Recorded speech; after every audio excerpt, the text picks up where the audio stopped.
I need it. Let's go. Thank God it's Friday. The guy.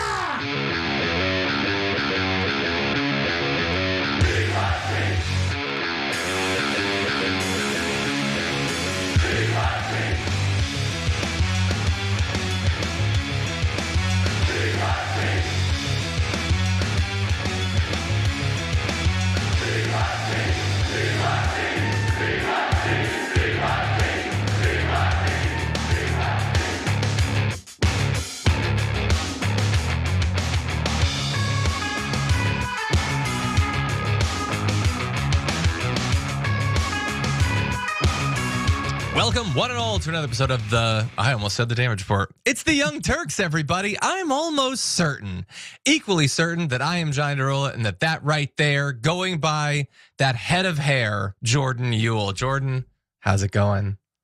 Hey, John, it's going well. Happy to be here. Honored to be here.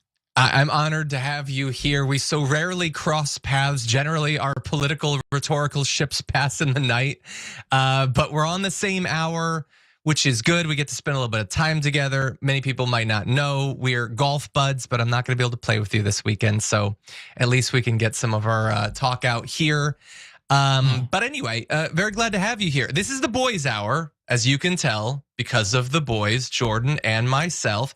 Yaz and Sharon will be holding down the second hour. But as I've always said, boys rule and girls drool. And I will take that to my grave. So best hour definitely is gonna be right here. But anyway, we're gonna be covering the most recent developments with the war in Iran, as well as Israel, what's going on in Israel, some of the expansion of settlements.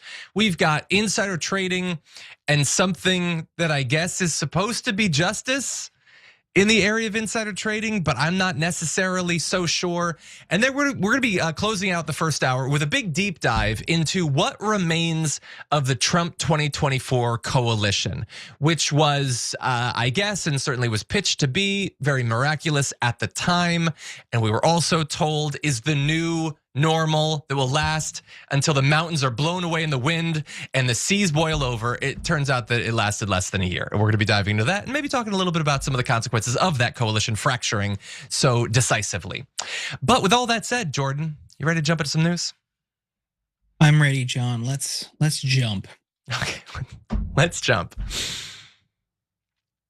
NATO allies appear to already be being punished by Donald Trump for the weird mixed messages that they've been putting out, the Trump minute, on the war, and how many of our longtime allies feel like what we're doing in Iran, this war of choice, really has nothing to do with NATO. I'm kind of on their side. Donald Trump sees it a different way. But let's catch up just a little bit on some of this messaging. So 2 weeks ago, Donald Trump put this out. And it's good to go back a couple weeks and look at Donald Trump's statements because it's easy to forget what he was saying so recently. At that point, it was a big day for world peace. Iran wants it to happen. They've had enough. Likewise, so has everyone else. The United States of America will be helping with the traffic buildup in the Strait of Hormuz. That's all it was. It was a traffic buildup. It was just mismanagement, really, is all it was. There will be lots of positive action. Big money will be made. Iran can start the reconstruction process. We'll be loading up with supplies of all kinds and just hanging around in order to make sure that everything goes well. I feel confident that it will. Just like we're experiencing in the US, this could be the golden age of the Middle East. And that, I don't know, I think that was like 3 pieces ago. I don't know. He was very enthusiastic about it. It lasted, as these things tend to, like 8 hours or something. And then we were back in the muck once again, which was fine, I'm sure, for Donald Trump because it allowed him to have like his 8th total victory in this conflict or whatever. But at the time, it wasn't just him. It was also the position of Pete Hegseth. Take a look.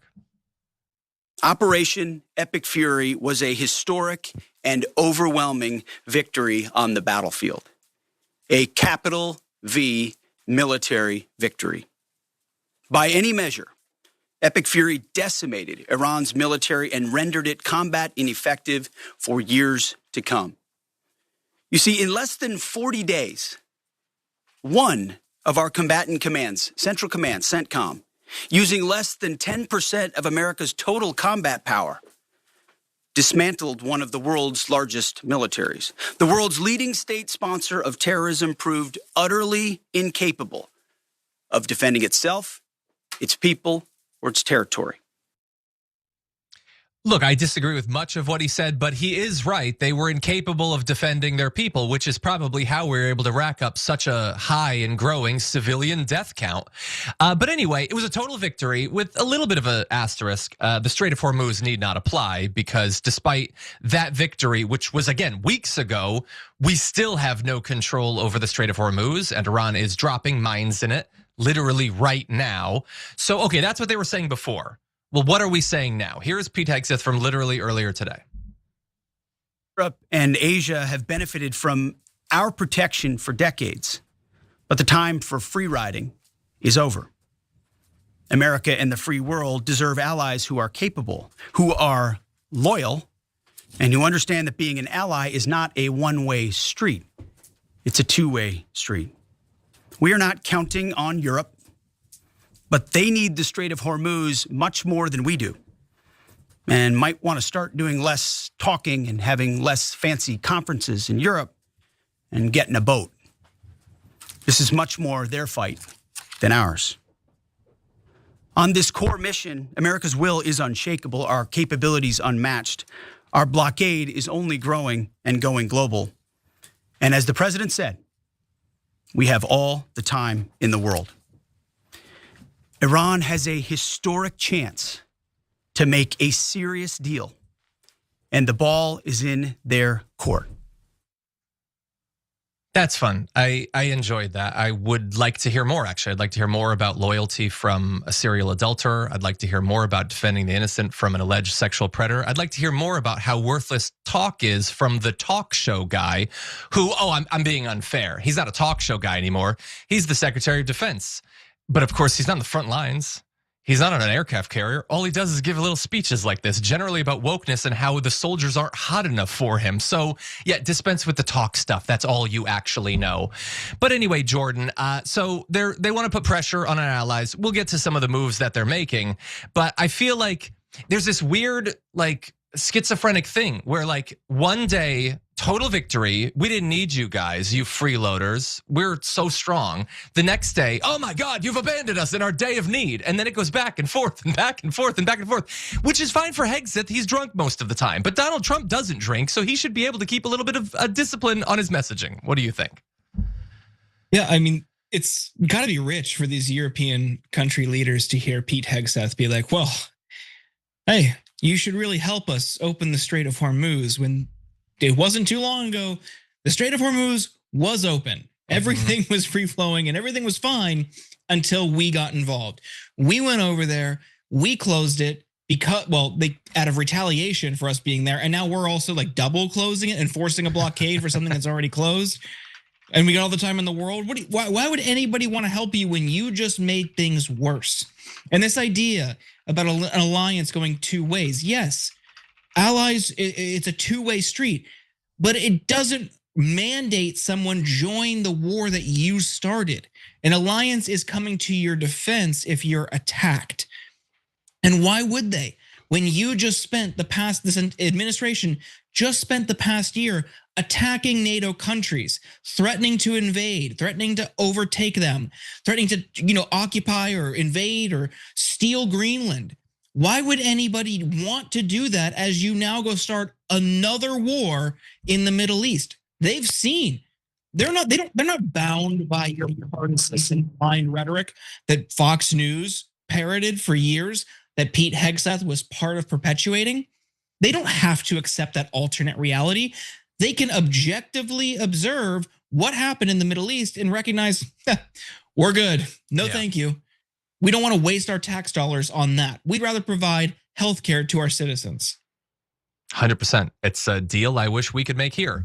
And I'm just one simple American, but I would like to thank them for not participating, because if they were involved, if they were doing some of the heavy lifting, then maybe Donald Trump would be feeling less obvious pressure to wrap this thing up. Just come home, get the actual Strait open, stop burning so much money.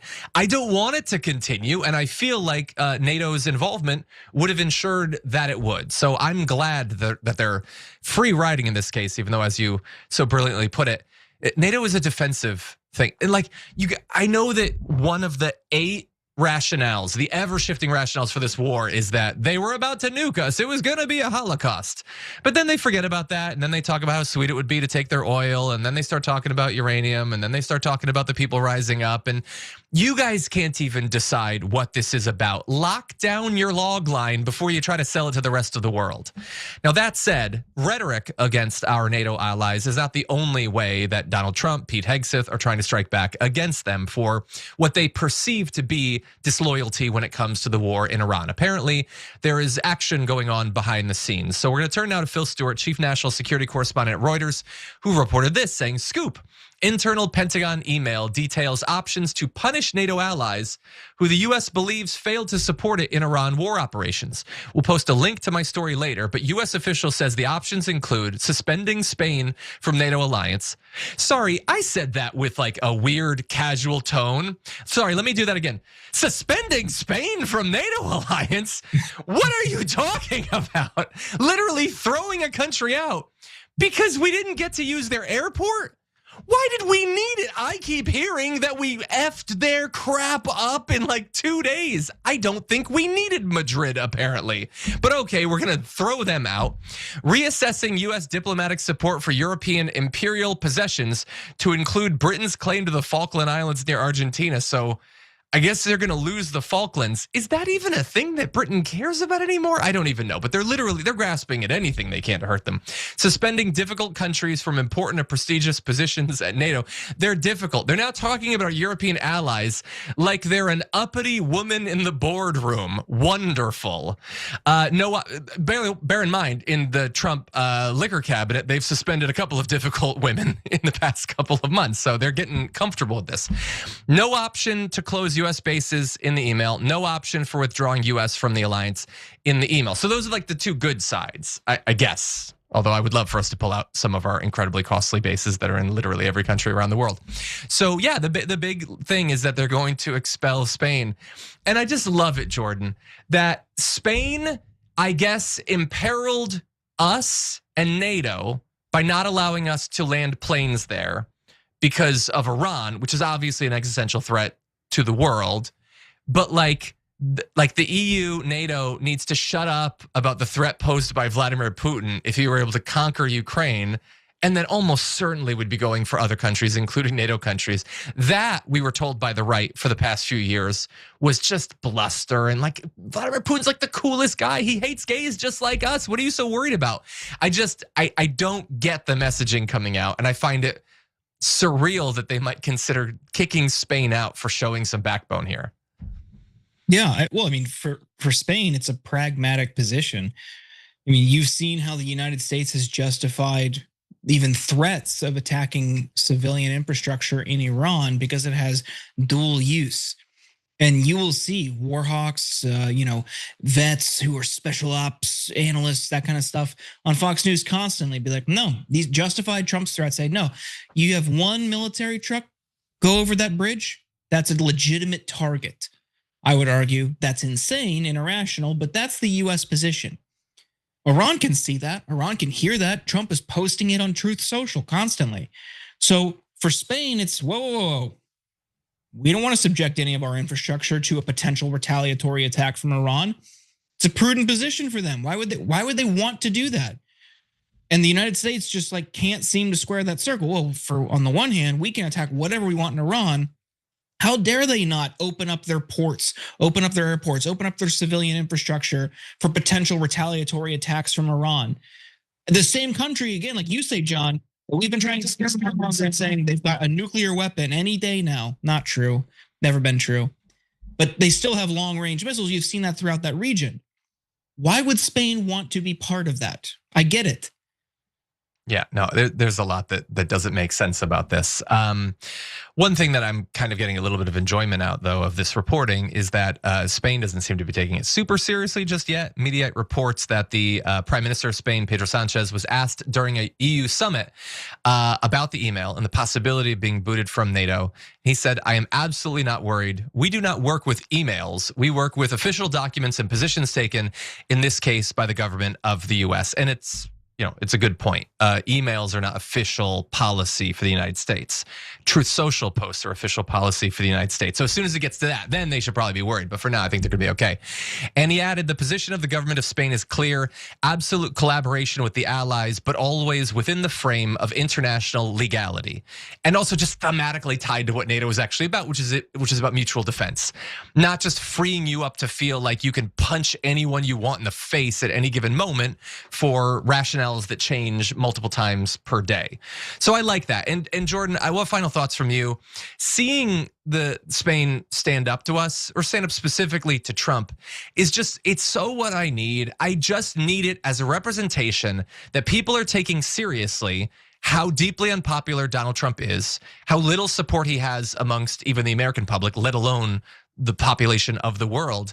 And I just think each time it happens, it might inspire other people to stand up a little bit, that they might perhaps start to think about what comes after Donald Trump, because that day gets, it's a day closer every day. And so, one day it's the PM of Spain. We've seen some, of the same sort of, standing up to us from Canada. But I would love to see just like a few more Republican Congress people, a senator, or whatever. We've had judges. I just want to see more. But what are your final thoughts? But yeah, I mean, hopefully that day comes sooner than we expect. But I think what a lot of people see is a lot of this is bluster, but some of there's weight behind his threats. I think what people are trying to balance is the ways that he can be vindictive and throw the weight of the government, and especially the intelligence agencies or the justice system, behind his threats and leverage that, which is insane that that's even on the table. Those should all be typically independent of a president. But that's what's so worrying, especially as we determine who might replace Pam Bondi as AG, because it appears that his explicit instructions will be to indict his enemies. So I also understand why people won't do that. Like it takes a lot of courage, and you are subjecting yourself to, legitimately, potentially imprisonment, wrongful imprisonment. Who knows what this looks like in 2 years? We'll see how these indictments go. I get it, but also, yeah, I'm with you. It's kind of like, hey, you signed up for this. This is your party. You should do something about it. But again, as we've known for years, these people are cowards and they're self-serving. Yeah, I think I often say that they have no core, and that's not true. Cowardness, just bowing down to people that they've weirdly come to think of as alpha males or whatever. That is a constant across so many of them. Okay, well, we'll have to see, when next the Young Turks has an episode, how many people will be left in NATO. I don't know, or Spain's chances of being allowed in the Board of Peace being imperiled. Stay tuned to find out. But we're gonna take our first break. We've got a lot more news after this. They are kissing my ass.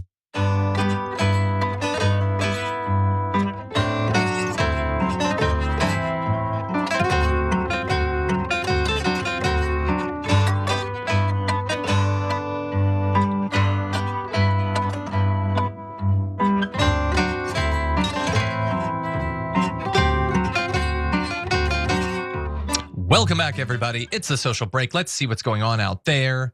Let's see. Don Data Dragon says in the members' comments, Rota, Spain is a key NATO base. We fly through there all the time. If you cut access to bases, you cut your global power. Well, I'm sure that's why that's not one of the threats that they're making. They want to hurt them or threaten to hurt them. They don't actually want to lose access in future conflicts for these sorts of things.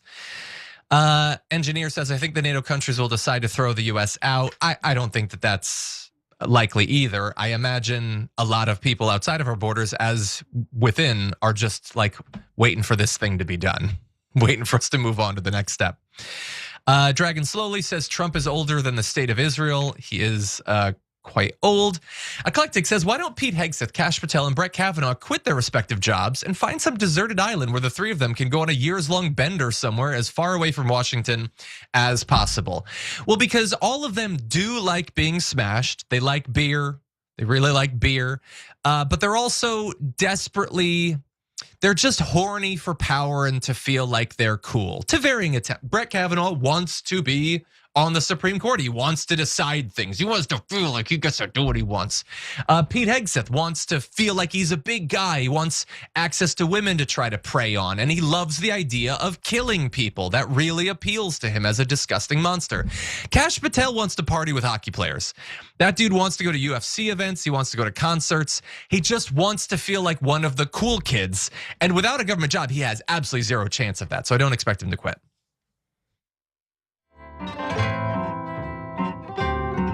I liked beer, still like beer. You ever played quarters?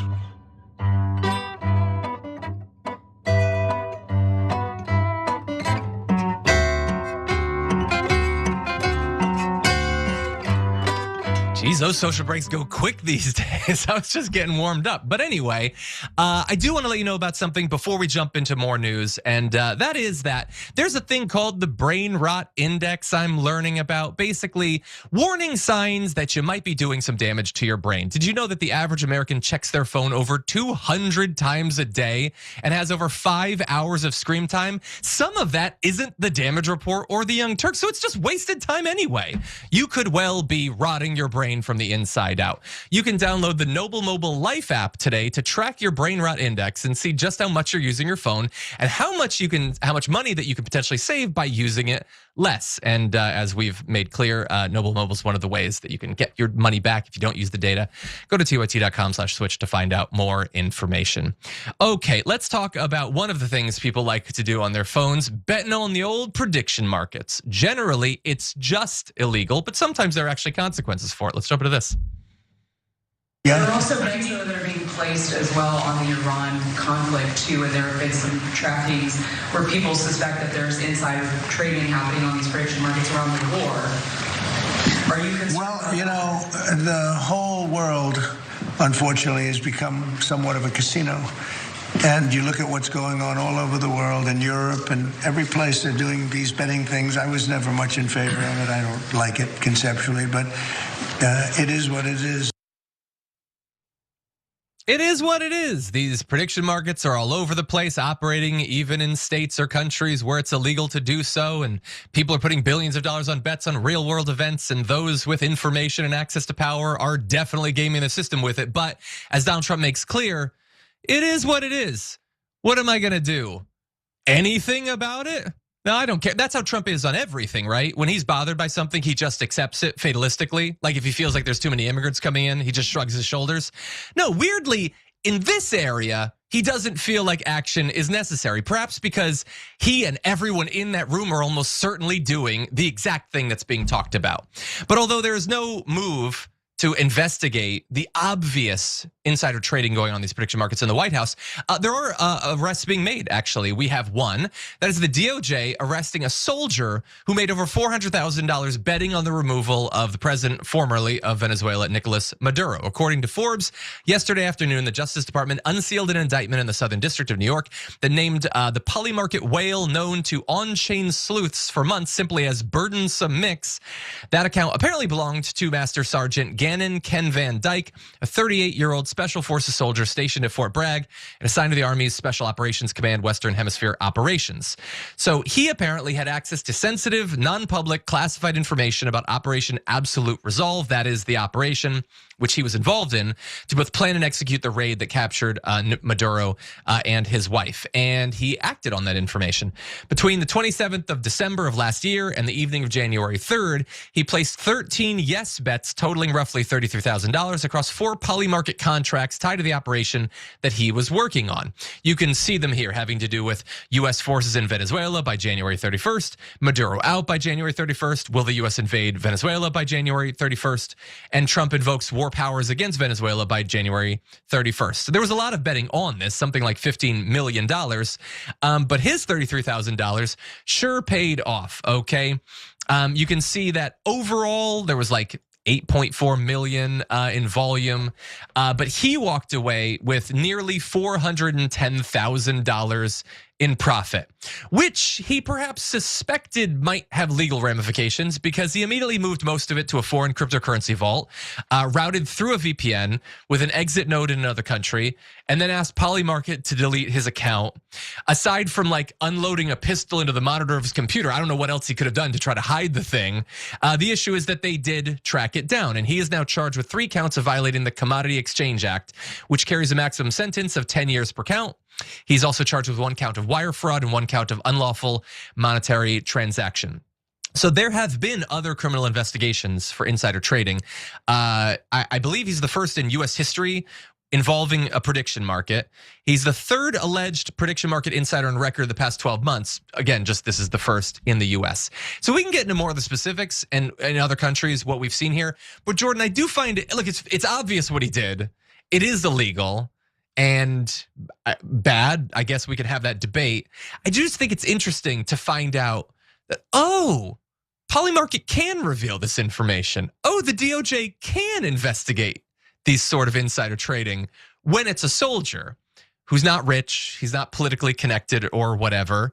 I mean, we know that there are people in the White House doing this, but evidently it is what it is, according to Donald Trump. What do you think? I hate these things. I hate this whole industry. Full disclosure, I've used one of them for sports because sports gambling is like not legal, sportsbook in California. But the idea of like betting on war, betting on life events that are easy to manipulate is just a guarantee that you create an insider trading industry. I knew someone, an older one. This isn't new. There was another one called Predict It that was just like explicitly politics. And even someone who worked there years ago told me, it's like, yeah, this just feels like an insider trading thing for people on the Hill to just bet on what they know is going to happen. That's bad. Like the design invites insider trading, and all you're doing is ripping off people who don't have inside knowledge. It's a transfer of wealth upward. I hate all of it. I hate the sponsorships. I've rejected a sponsorship from Kalshi because I don't like it. Sure, the money would be nice, but I would feel guilty taking it. And I think it's morally and inherently wrong. So I'm not surprised that we now have people betting on stuff that they are actively doing. I'd love to see the same scrutiny applied to people who are betting on oil futures that just so happens to coincide with new Trump announcements on Iran. 100%. The oil future, which like I think that Donald Trump's True Social activity is mainly to generate insider trading at this point, whether it's prediction markets bets or, as you say, the futures trading on oil, which we've now had multiple rounds of it. It is obvious that there is insider trading going on in the White House. Possibly Donald Trump's immediate family. Barron Trump, I'm hearing, is evidently like a god tier investor with his timing, weirdly enough. And that's why I'm frustrated about this. Like, the guy did break the law. There's a case to be made that since he bet that it would work, that inspired him to work harder on the mission, I suppose. But he shouldn't be doing it. I agree. And by the way, I have a feeling we'll get into the calls for a pardon. I think he's going to get one. I just think it's wild that he gets investigated and not the White House. It literally is in like the top 10 things that I want the Democrats to do once they retake Congress in the midterms, is to do a massive in-depth investigation to this in the White House. And I agree. I mean, like, this is just me. I only speak for myself. I don't think that these things should exist. Or at the very least, they should be regulated. Or at the very least, until they're regulated, I don't understand how they could be donating to politicians. Like, they're buying politicians when there's like no scrutiny whatsoever already. That seems wildly unfair and corrupt. But anyway, there have been other investigations like this. Israeli prosecutors indicted an Israeli Air Force Reserve major and a civilian associate for leaking classified strike plans back in February. That was on Polymarket as well. And it makes sense that military officers would be being, brought up on this because they have this information. They know the timeline. I just also think the idea that like Pete Hegseth isn't doing any of this just seems ridiculous to me, considering what we know of their ethics. We've got 16 days later in February, on-chain analytics firm Bubble Maps flagged 6 freshly funded wallets that had collectively cleared roughly 1.2 million on yes positions for U.S. strikes on Iran, with top holders clustered in a suspiciously uniform $42,000 to $62,000 range. I don't know what that is about. But as you pointed out, like, this is the prediction market part of it. I think the oils future stuff is way bigger money generally.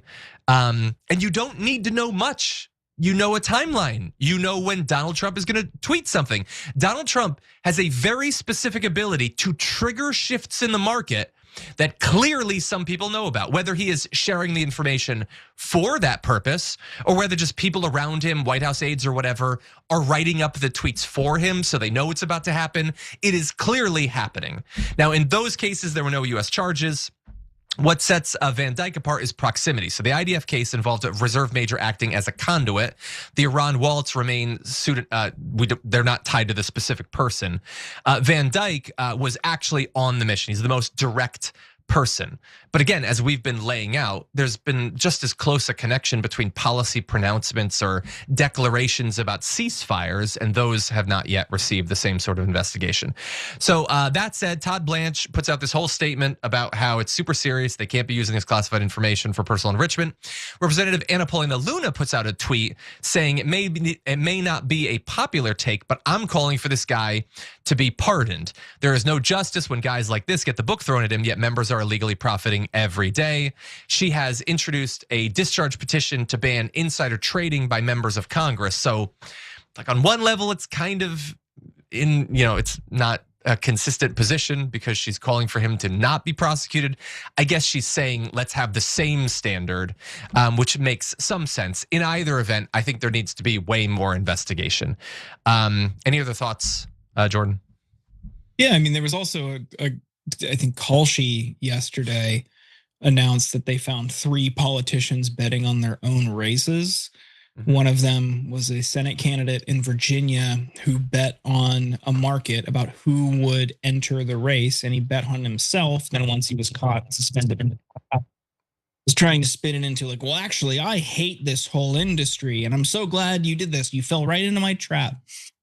Don't know if I believe him, but it's just like, we saw another one earlier this week about the hottest recorded day in France on Polymarket, and somebody went to a sensor at an airport that was unguarded and just blew a portable hairdryer on the sensor to spike the temperature that it detected, and he cashed out. Like, what? Why do we need this? Why do people need to gamble on little things in life? It's symptomatic of a very bad state of affairs globally in our collective society. And I think a lot of people turn to it out of despair. And I think that's something that needs to be rectified before we ever get to the bottom of this problem of insider trading. Yeah, in terms of the arguments that have been made for why it should exist, and I think fairly good responses to that, I will point everyone to John Oliver's recent episode on prediction markets. But yeah, I feel a similar way as I do about the rapid proliferation of sports betting apps. The fact that you cannot watch TV, let alone sports, without having that advertisement. I literally can't drive around my home city without seeing the advertisement. And I really do feel like this is a sort of, it's preying on people's ever increasing economic anxiety. We don't feel like we can own a home. We don't feel like we can own stocks, but I have like 10 books that I guess I could bet. And then you combine that with the incredibly predatory algorithms in these apps, their ability to push notifications to you. I am very worried about a generation just having every spare cent sucked out of their accounts. And bear in mind, like, when this guy makes $400,000 off this bet, that money didn't just like fall out of a tree. He got that from other people who didn't have the insider trading. A lot of those are just regular people. You look at, I've seen an analysis that like some massive percentage of all of the money that has ever been won on Polymarket has gone to a very tiny percentage of the accounts.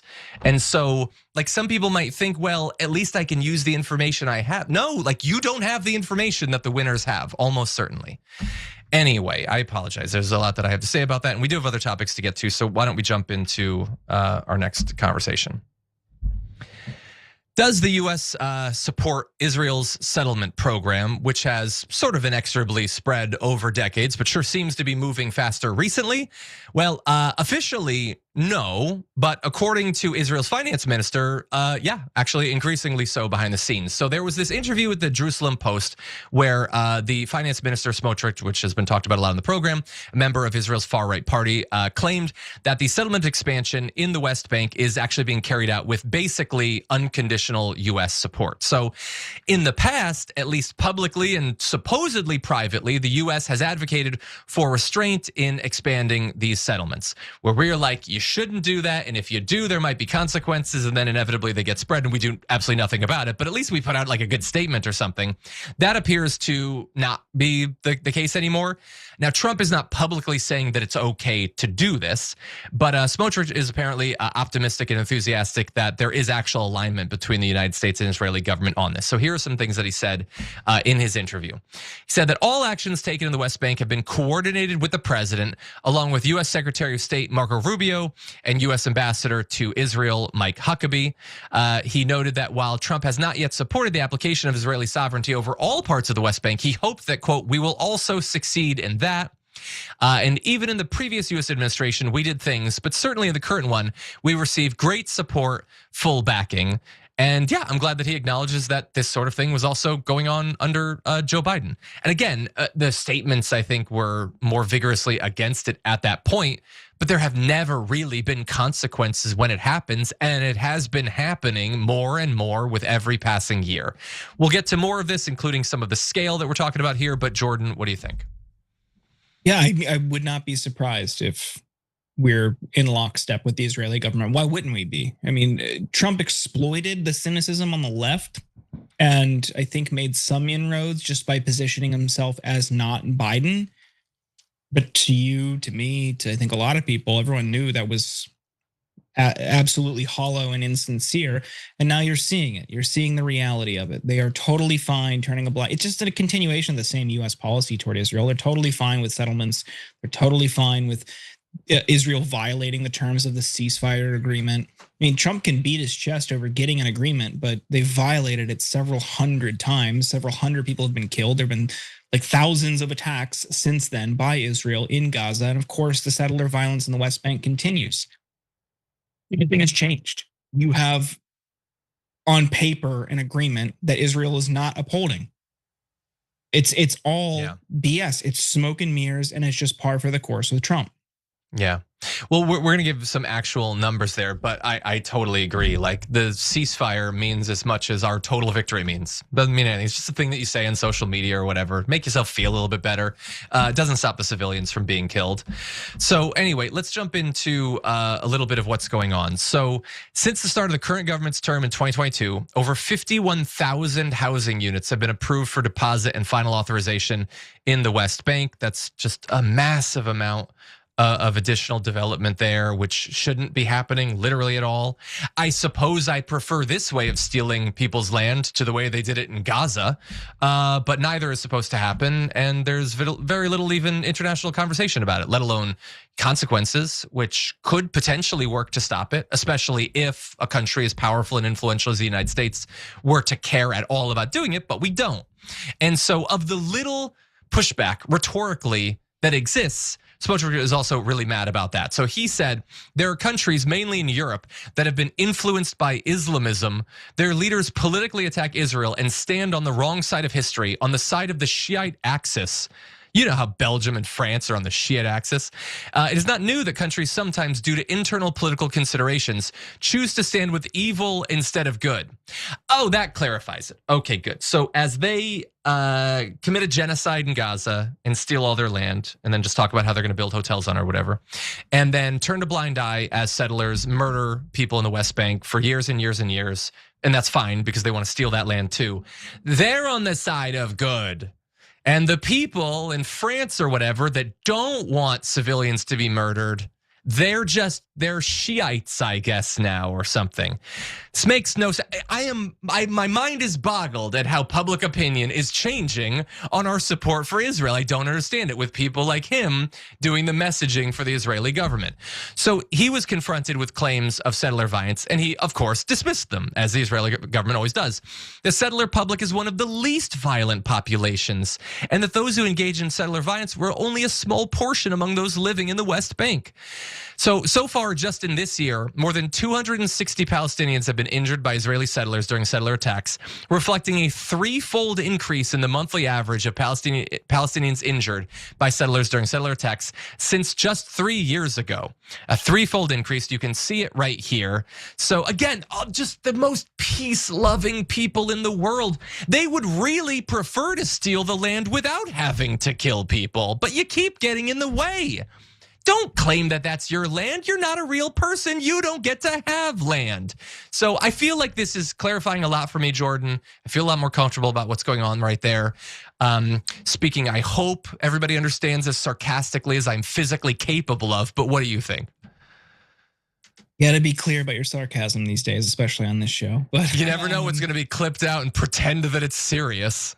Brother, tell me about it. Tell Brett about it. Anyway, I mean, let's speak literally anything about it. Use literally any leverage we have over this government. That's not going to stop. And if it doesn't stop, they have our full support. And every single member of the US government who hasn't taken a clear and definitive stance supports it tacitly. So if you're continuing to arm Israel, you're continuing to send aid to Israel, you don't support sanctioning them, boycott, divestment, anything like that, you are saying, I support this. I support the settler violence that top members of the Netanyahu government are celebrating. You're supporting the continued attacks in Gaza in violation of the ceasefire, and you support the violation of international law. There's a lot of blood on people's hands in Washington, and they don't seem to care because they're totally detached from the violence.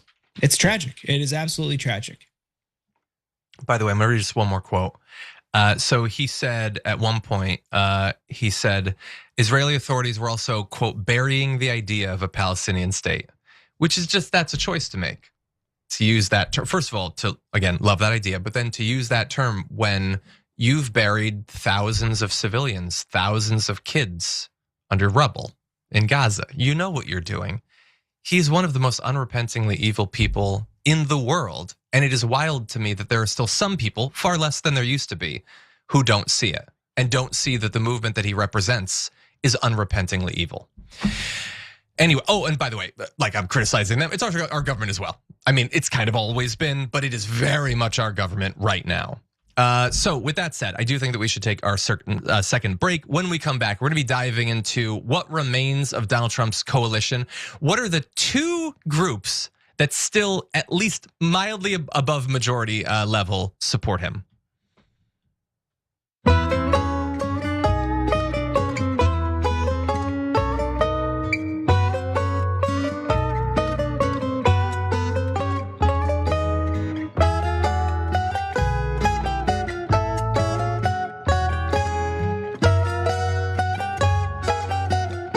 Okay, everybody, let's jump into some of the other comments and acknowledge our members. So CDN Northstock Dad, member for 64 months, says 64 months and I'll be 61 years old tomorrow.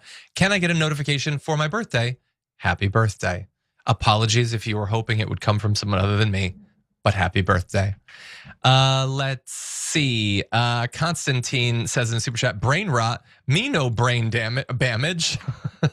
Yeah, I think that we're all concerned about the use of these devices and how much we're using them and all that. Visionary says, it's the Epstein pedophile, stupids. That must be a good chunk of the reason European leaders are afraid to buck Trump and Yahoo. I've never heard that before, that's good. And or they're being paid off by oligarchs and have skeletons. Boomer Dragon Cat says, I feel like we the people have suffered the consequences and paid our penance for Trump. Everything from here on out is just straight up torture. Yeah, I think that we are all due for a little bit of relief. That would be nice. EM says, the US administration has now added schizo to their erratic decisions coming from an incoherent president. Yeah, I want to just go back to a time when the presidents would lie to you, but they'd try. It would be kind of consistent. There might be grains of truth, and it wouldn't just be a constant assault on your sanity, an insult. Anyway, Teo says, America and Israel should take responsibility for their actions and have the ability to learn from the mistakes they have done. They will not learn from the mistakes they've made so long as they're not forced to acknowledge that they're mistakes. There's no, why would they stop doing what they're doing? They're getting what they want. They're conquering territory. They're stealing resources. It's working for them. That's negative.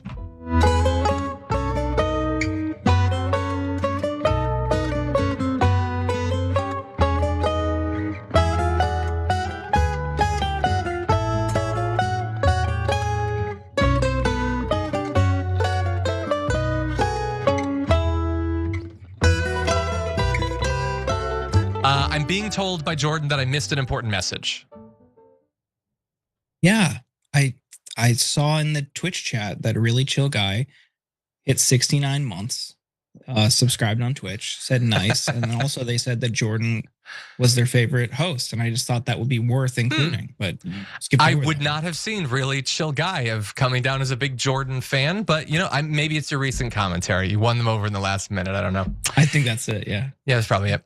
Anyway, we've got a little bit more time to talk politics. There will be a second hour, of course, in a bonus episode. Yaz and Sharon will be taking over, which is an awesome hour that doesn't happen nearly enough. But that said, first, you got to deal with the boys for a little bit longer. Let's jump into this. Just 23% approve of his overall performance. That ticks up to 30 when it comes to how he's handled immigration. And then from there, it is all downhill. 21% of independents support this war on Iran. 21. You've got 79% of independents who are against. Folks, you cannot win elections like that. Democrat or Republican, you got 80% of the independents against you, you're effed. Yes, as Megyn Kelly points out, Donald Trump is effed. His polling is bad and getting worse, which I guess should free her up to grow a little bit of a spine, disagree with him a bit. I mean, she hasn't even taken the Tucker Carlson route of, implying that they apologize or whatever for what they did. Bear in mind, she supported him for president. But anyway, the American people are not a big fan of what he's doing. In fact, it's gotten so bad that there are only 2 demographic groups left in America who approve, majority sense, approve of Donald Trump's job as president of the United States. 2 demographic groups. That's according to journalist, author, and pollster G. Elliott Morris. Jordan, I want to go to you. I want your guess. What are the 2 groups, however you want to slice it, that still have above 50% support for Donald Trump?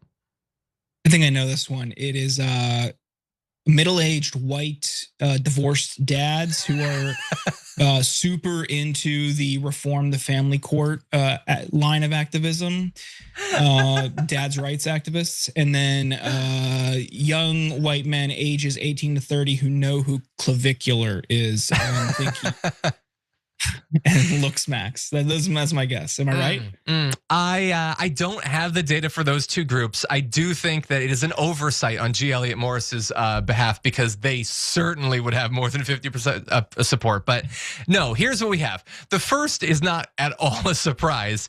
It is people who voted for Donald Trump in 2024 still are at 84%. So he's lost 16% or so of those who voted for him, but still has most of the people that voted for him. So that's something. You got that, Trumpy. And then males over that are 65 years or older are at 52%. So narrowly males, but not even all males, just older males. I don't know what their position is on divorce court or whatever, but they do like him. So that's not great. So let's talk about the other groups, because you might have been thinking of some. Like, wait, I thought all men liked it. Wait, what about all white people? Like, certainly he has those groups. No, not so much. So first of all, those who voted for Harris are at 4% approval of Donald Trump. I don't know who those people are. If you didn't vote, you're at 30% approval. So he's not winning over like those independents who don't really engage in politics. They're not liking what they're seeing. Men are at 44%. Women are at 35%. So he does still have higher male support, but it ain't great and it ain't a majority. And then you look at the demographic groups, and none of this is good for Trump. So males 65 and over, you saw, still have narrow support for him. But generally, older people, 45%, He's got 44 of the 45s to 64s. It drops down to 38% for the 30s to 44s. And those clavicular people, at least, once you include the women, he's at 27% among young people. That's really bad for a guy who spent so much time on these podcasts supposedly appealing to them. They're not buying it. We're going to jump into some other demographics, including like racial groups and things like that. But I've thrown out some stuff about age, gender, and vote in 2024. Jordan, what do you make of those groups and how they're changing on Trump? I mean, it's harder and harder unless you're like fully in the Trump cult of personality. It is very, very hard to justify supporting him, because some of the things that got people the most fired up and voted for him and led to them voting for him in 2024, he has shown to be completely fraudulent, insincere, or hypocritical on. I mean, no new wars was a big talking point. This goes back to his first campaign in 2016. He gave a speech in Ohio where he like kind of started this trend of using this rhetoric and ending wars of intervention and ending endless wars, no new wars. That was a thing that he tried to weaponize for 3 cycles, and a contingent of the population believed him. He was aided and abetted by people like Tucker Carlson. Stephen Miller leaned into it. Kamala Harris is going to send your sons to die in a war. They explicitly attacked Harris over Iran policy. So that's something you can't hang your hat on anymore. Epstein, of course, was a big factor. And then generally, the biggest motivating factor for people in the last cycle was the economy, the cost of living, inflation, the cost of groceries. Everything has gone up. Yeah. And it's not like an abstract global inflation supply crisis like it was with Biden during COVID. This is directly linked to 2 Trump policies, tariffs, and now this war. So he can't dismiss those like Biden tried to explain away with COVID and the supply chain. I think you look at the nuance there. Yeah, it's a bit broader of an issue, and it's a global issue. This is, hey, we're actively stopping the flow of oil through the Strait of Hormuz because Trump declared a new war at the same time that the Epstein files were rearing their head. So it seems like he doesn't want you to pay attention to this issue that he campaigned on. So now he's going to go back on another campaign promise and ultimately make the one big issue that you cared about even worse. So this is a problem of their own making. And if you are in that camp, why would you support him?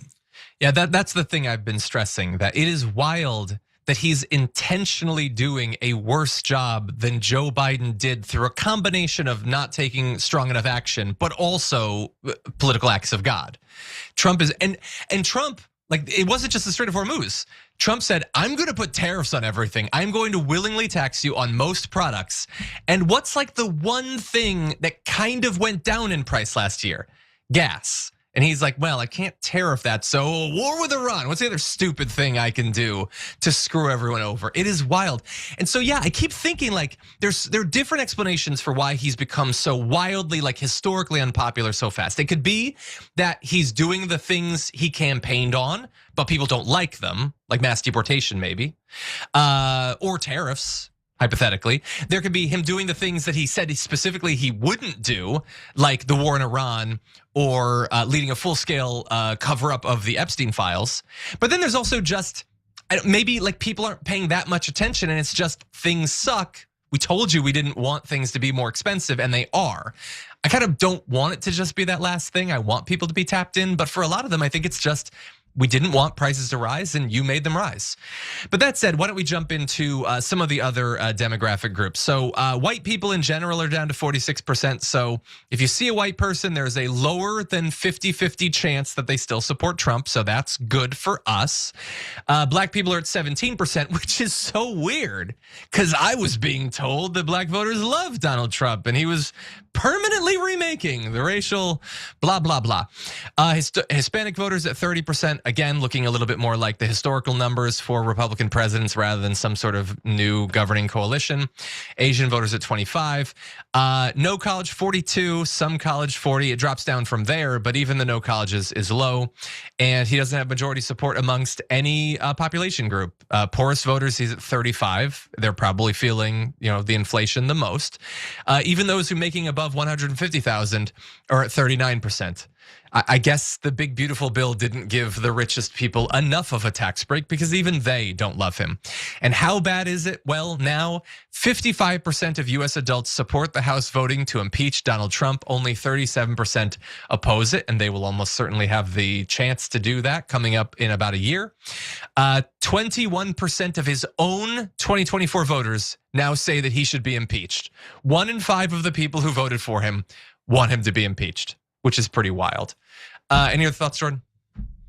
Yeah, it's interesting to see that data. We know how midterms have gone in the past. The governing party traditionally loses seats, maybe a chamber, maybe both.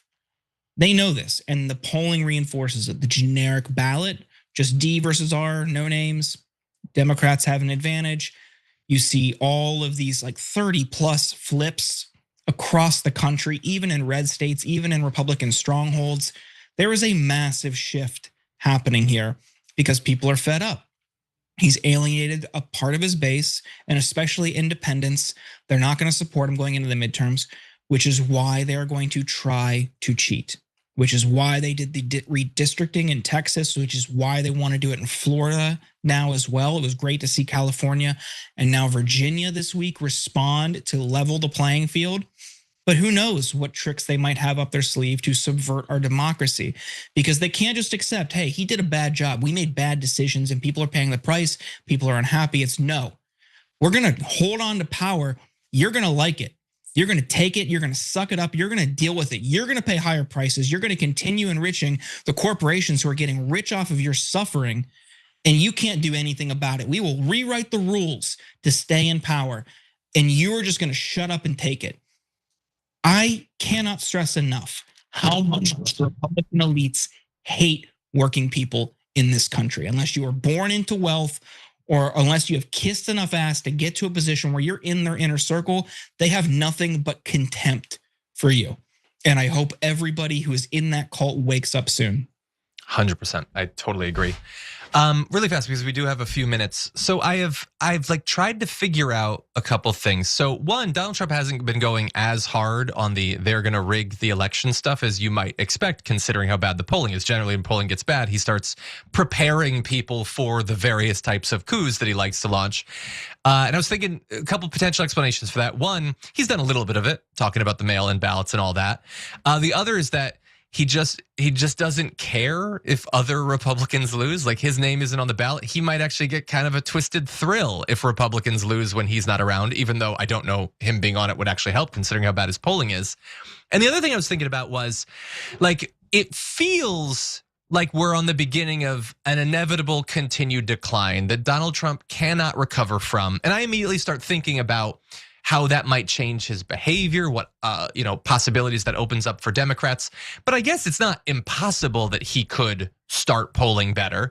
Can you think of any circumstances or any actions he could take that would actually turn things around if he had the political or physical capability to change course, which he does not appear to have anymore? I mean, maybe if they just like rush through and instituted like universal health care or something like that, which they wouldn't. Like, every possible scenario which would give him a massive popularity boost would be something that their corporate overlords don't want. It would be something that would benefit people, but he can't do that. He's never done that. So yeah, I could like name a million things, but he wouldn't do any of them. But also on the election subversion point, I think we still need to remain vigilant and alert, because you'll notice all of a sudden, once it got to the point where they were all like, you had people in his orbit, like Steve Bannon, a few other people saying on their shows, Jesse Waters, the guy from Benny Johnson, all were saying, yeah, well, why shouldn't ICE agents be at polling locations? All of a sudden, the conversation stopped.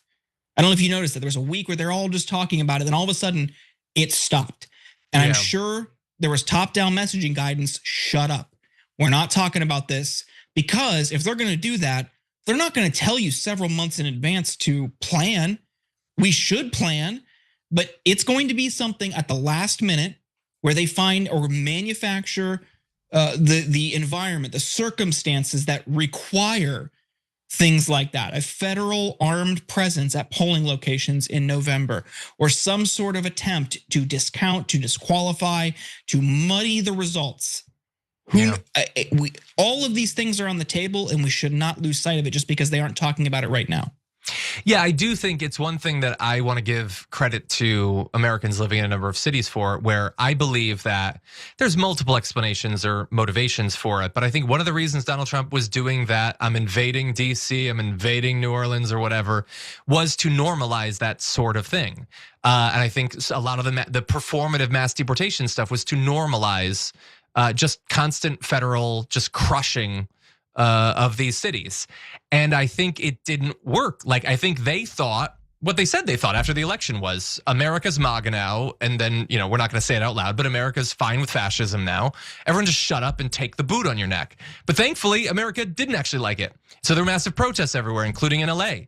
And when they started, like doing the deportations, people stood up to them. And then when they started gunning down the protesters, they massively dialed back the most out front big deportation pushes. And so I think that kind of hurt the strategy that was supposed to make it seem super routine that federal officers were in every city. And so that is good news. I agree with you, though. It doesn't mean that they're not going to do it. I just think that they've realized that they need to spring it on us at the last minute rather than just gradually raising the temperature on the pot that we're all drowning in or whatever. Anyway, we have one more minute if you have any other thoughts. I'm worried about our democracy. I mean, we've already seen he's totally fine shirking the tradition of the peaceful transition of power. Once you do that, once you incite an insurrection at the Capitol, what's undermining the election to get a result you want?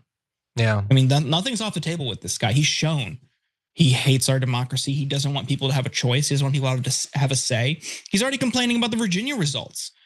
He was fine. They were all fine when Texas Republicans in the state legislature just did it without the input of voters.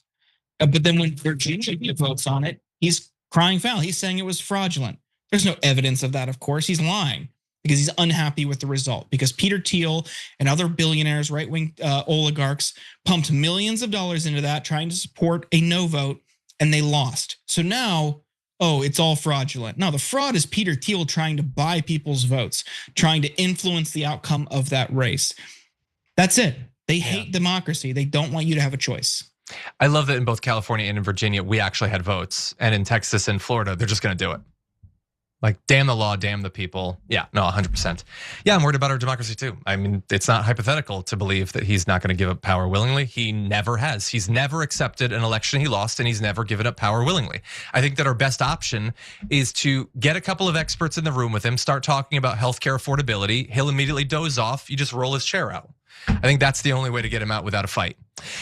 Anyway, go look at that video. It's so hilarious. Anyway, that's all the time we have for the first hour, Jordan. Always a pleasure to have you here. Have fun with Brett playing golf without me this weekend.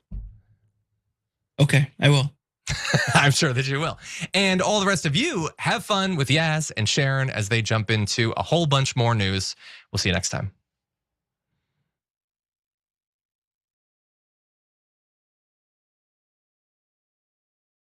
What contributions to the progressive cause are you most proud of?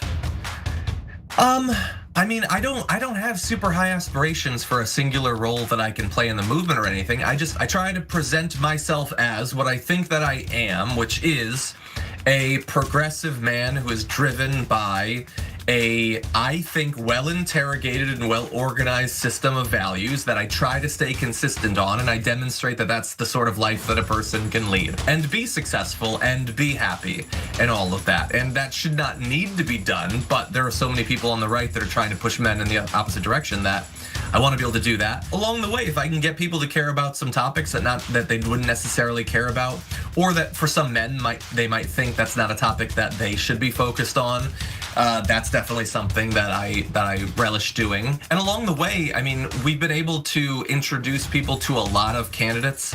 That's been a big part of what we've done. Not all of them necessarily got in office. Probably most of them did not. And a lot of them you might not even remember their names. But it was great to be able to provide people the platform where they had the chance of, making a difference. Obviously AOC and all that, but there's been a lot of great people along the way.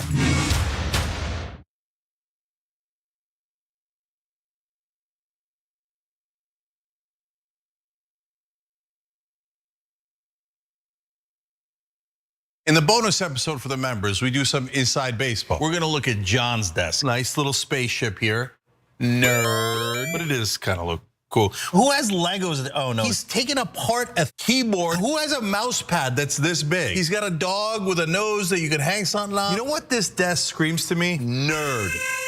And that's how we like him. We love Johnny Pie. He's got his own personality like everybody does at TYT. Come meet us all in the bonus episodes. TYT.com/team. David Sorrell, Nina Turner. Adam Green drop by. Charlemagne. Congressman, great to have you. It's great to be with you, Chang. Your show is a great thing. You're informing people. A lot of the shows that I live on, my CNN, my MSNBC, and even Fox, and any of the other shows, NPR, they are so quick to decide that they know what this building means today. The one thing that I hate that politicians do, they talk about the people they should be talking to. Do they have any idea that they're the establishment and that they're hated, or do they not realize that at all? People are so deeply in their little universe. I think it's very easy to not really question what you're doing. Voters have a right to ask questions of any nominee, whether they're independent, Republican, or Democrat. The system is duopoly that suppresses competition. How is it the year 2024 and we're still like, maybe they'll talk about paid medical? Like how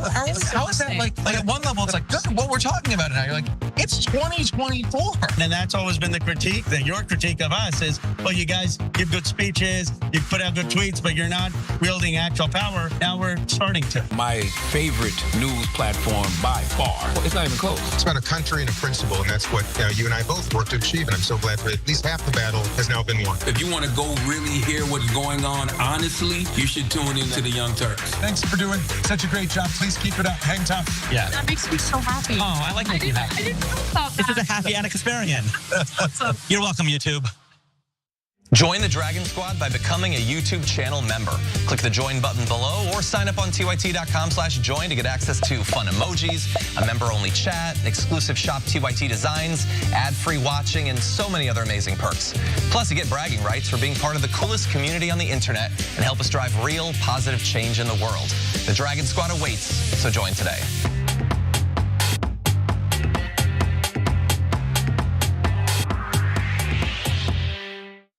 You ever played quarters?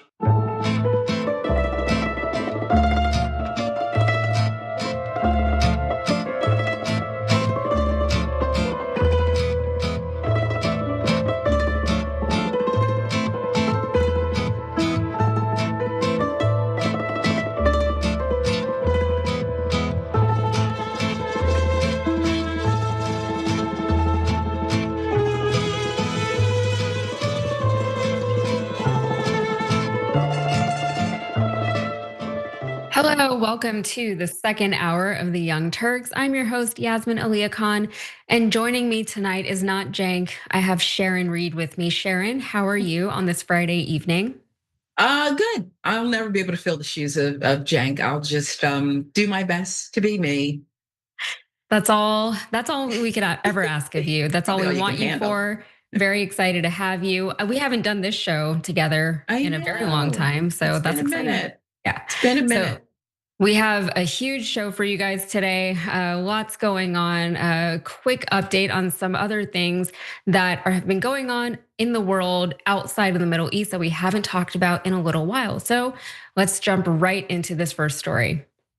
So while the US media has shifted most of its attention towards the ongoing war with Iran, it is important to remember that Trump is still carrying out other shenanigans, other attacks elsewhere in the world, specifically in the waters of Latin America. So despite the war, the Trump administration has not actually slowed down in their targeting of civilian boats in the Pacific that they are claiming still are drug cartels. So as of April 14th, this is according to The Intercept, as part of Operation Southern Spear, the US military has now destroyed 51 vessels and killed 171 civilians. The Trump administration claims its victims are members of at least one of 24 or more cartels and criminal gangs with whom it claims to be at war, but refuses to name. And according to The Guardian this week, the kill count has already grown to 178. And remember, these are most likely illegal strikes. So the military is not permitted to deliberately target civilians, even suspected criminals who do not pose an immediate threat of violence. The summary executions are a significant departure from standard practice in the long-running US war on drugs, in which law enforcement agencies detained suspected drug smugglers and brought them to trial on criminal charges. So the US has released very limited evidence to justify any of these strikes, just as it was before we all stopped reporting on these things. And they haven't really proven that the targets were actually narco terrorists. And that is because they're not, as far as we can tell, narco terrorists. These are innocent civilians because the survivors are starting to speak up. So one Ecuadorian fishing crew that was hauling lines of swordfish and albacore spoke to The Guardian after they were targeted. And they said this: the Don Maca, a 35-ton fishing vessel that worked with 6 smaller boats, was about 200 miles northwest of the Galapagos Islands. When it disappeared on the 26th of March, about a week earlier, it had departed from Manta, a port city in southwestern Ecuador that has become a focal point in the country's escalating war on drugs. And it's 20 crewmen, all from nearby communities, including San Mateo, Santa Marianita, and Jaramillo, insist they were fishing when they were attacked. And one of the fishermen, Johnny Sebastian Palacios, he stated, "We were just working, waiting for the last trawler to return. Everything was perfectly fine. And from nowhere, an explosion ripped through the boat. There was a sudden crash, boom. It came from a drone," he said. "The blast tore through the vessel, shattering glass and injuring several crew members. I ran upstairs and saw the boat destroyed. The whole ship was stripped bare." So the ship was actually hit twice by a US drone. And then also the fishers claim drones continued to circle overhead after the blast, leaving them fearing another strike. Mobile phone footage of the aftermath of the attack shows the terrified crew huddled at the stern of the ship with an alarm sounding as one of them waves a white shirt. Shortly afterwards, the crew say they were approached by a US patrol boat and were ordered to board. So Palacios stated that once the crew was boarded, their phones were confiscated and most of the photos and videos of the incident were wiped. So the crew of the patrol boat spoke English to each other and used a translator to address the Ecuadorians. From the moment we arrived on the US patrol boat, they were pointing guns at us, shouting, get in," said Palacios. "They handcuffed us, put hoods over our heads, and pushed us around. We were terrified they were going to kill us." According to the crew's account, they were held for several hours by the US vessel before being transferred to a Salvadorian patrol boat.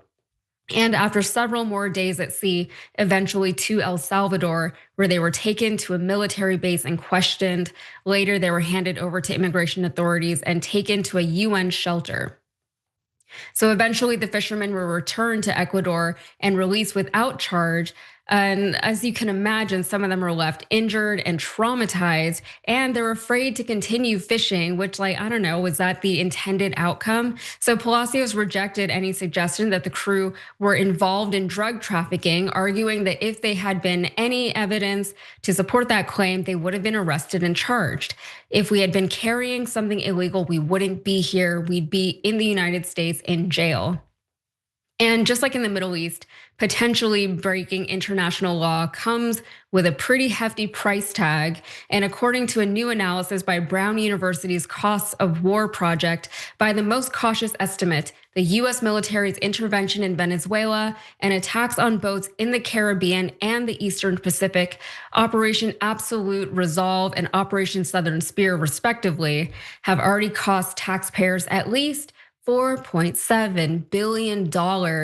And the researchers say this is almost assuredly an undercount. So $4.7 billion, 178 innocent civilians killed. All of this is going on while everybody has eyes on the Middle East, eyes on Iran, eyes on Israel, eyes on the Strait of Hormuz. All of that is incredibly important, but all of these other things are still very important. And this is why people get so overwhelmed with everything going on in the news, because how can anybody keep up? And while everyone's distracted with this over here and also with the Epstein files and the millions of other things that we're supposed to be worried about right now, people are still being killed. They're being targeted and attacked, and they're being killed just for doing their jobs, just for fishing. There is no proof that these people are trafficking any kind of drugs. If there is proof, they haven't released it. And if they had proof, I can't imagine that they would withhold that proof from the American people, at least so we know that they are actually doing something down there besides just killing innocent people. Sharon, what are your thoughts on all of this? My thoughts are things just got, even if they could get any worse, more dangerous for the next guy or woman who jumps in a boat and just wants to go fishing to support themselves. Because my read on it, when you are accused of incredibly have done international war crime like conduct, the next person's less safe, because I'm sure they're thinking, why did we even leave them alive? Why did we leave them alive? What abusers do is leave their victims in chaos. They make sure you can't think straight. Every day is full of trauma. When you're trying to get this or that done, they undermine and sabotage it. You're a shell of your former self. And that's what all of us are under this regime, this administration, and others throughout the world because of what they're doing. They're not just blowing up fishing boats because it's sport, although I do think they enjoy it. They're doing it to keep all of us off kilter, off center, all of us in chaos and not knowing what comes next. You have Iran, you have whatever else Israel's doing, us supporting it. Oh yeah, Ukraine, Russia, oh the gas prices. Everything is a huge chaotic bomb for us. So they can keep doing what they want to do, not even behind closed doors, openly. And we just don't even have the energy or the bandwidth to fight it all. Yeah, absolutely. And I believe, obviously this is something that they count on. They're counting on us being distracted. They're counting on us being exhausted, too exhausted to fight back, too broke to fight back. That's a real thing, like taking on the military and the government and even, all these legal things that are happening around the country. It takes a lot of money to fight back against those things. And we're committing war crimes potentially in the Eastern Pacific Ocean and the Caribbean and in Venezuela. We're doing all these things and there seems to be zero oversight from anyone. There's no international body that's holding us accountable. Everybody's got their eyes on what we're doing in the Middle East. Also, are we still trying to take Greenland? I don't know. I don't know what's going on there. There's a lot going on that we're supposed to just kind of take in and deal with. But in the meantime, I always tell people whenever you get a little overwhelmed with what's going on in the world, look smaller, look to your local and state level elections, because that is where you can actually start enacting some change and then move upwards. Right now we have a bunch of people who are not qualified to be leading our country, who are in positions of power, and that's where that was all very intentional. That's what they want. So anyway, we're gonna take our first break and we'll be right back.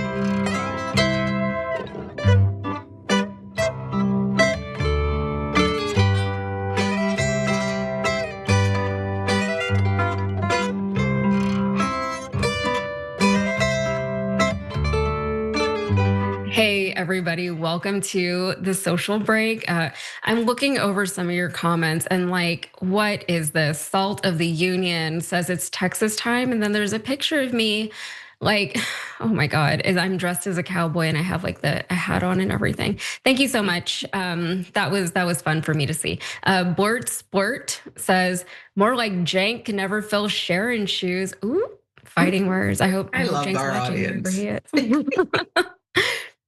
Let's see. Yeah, there's a lot of Sharon and Yaz love. Thank you very much. Yaz and Sharon. Sharon is describing exactly how I feel. That was from Zahalo, aka Crystal D. Yeah, I think a lot of people can relate to just like the general feeling of overwhelm. And it kind of feels like we're constantly going up, and there's never like a letdown. Like we're never able to come down. And hopefully that's coming soon. Let's see. Mark Goggins says, Bubba, the Secretary of the Navy, is not a military man. He was a hedge fund guy that donated a bunch to Trump's campaign. Yeah, that's exactly what I was talking about. Like there's so many people who are in positions that they have no business being in. And one more quick one. Let's see. Composing Hank says, this is justice by proxy. The proxy is drones. This is where we are. It's easier to the most inhumane things.